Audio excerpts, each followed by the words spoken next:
Hello, welcome to Profitolizer. Let us guide you through the process of adding a pricing schedule under sales services. The pricing schedule page in Profitolizer enables businesses to set and manage prices over time.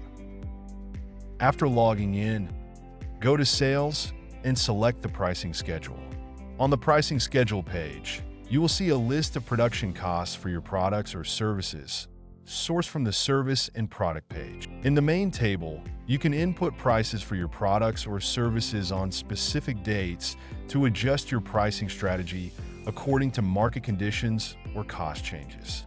To modify a price, double-click on the corresponding cell and enter the new price, ensuring flexibility for updates as needed. If you want to increase or decrease the price of a product or service starting from a specific month, click on the column for that month and set the new price. This table follows a formula. If the formula is accidentally deleted from a cell, first click this cell, then press the equal sign on the keyboard to reselect and restore the formula, and click the Enter button. Thank you for watching this video.